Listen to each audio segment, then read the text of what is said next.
tech users. I hope you all are doing fine. You all must have heard about the words database and database management system. Today's video is to give you an idea about data, database, and database management systems. Before moving on to what is database, I would like to tell you a little bit about data. So, what is data? The word data is originated from the word datum. That means single piece of information. It is plural of the word datum. In simple words, data can be facts related to any object in consideration. For example, your name, age, height, weight, etc. are some data related to you. Computer data is information processed or stored by a computer. This information may be in the form of text documents, images, audio clips, software programs, or other types of data. Computer data may be processed by the computer's CPU. This video is sponsored by BuyMote shopping app. A picture, image, file, PDF, etc. can also be considered data.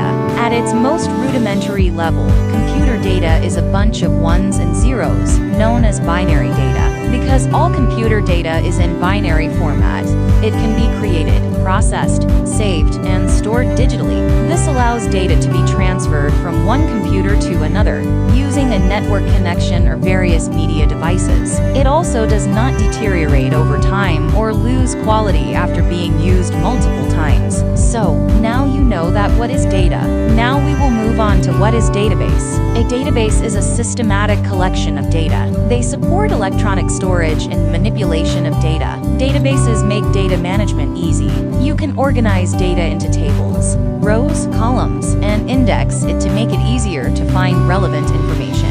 Database handlers create a database in such a way that only one set of software program provides access of data to all the users. The main purpose of the database is to operate a large amount of information by storing, retrieving, and managing data. There are many dynamic websites on the World Wide Web nowadays, which are handled through databases. For example, a model that checks the availability of rooms in a hotel. It is an example of a dynamic website that uses a database. Let us discuss another database example. An online telephone directory uses a database to store data of people, phone numbers, and other contact details. Your electricity service provider uses a database to manage billing, client-related issues, handle fault data, etc. Let us also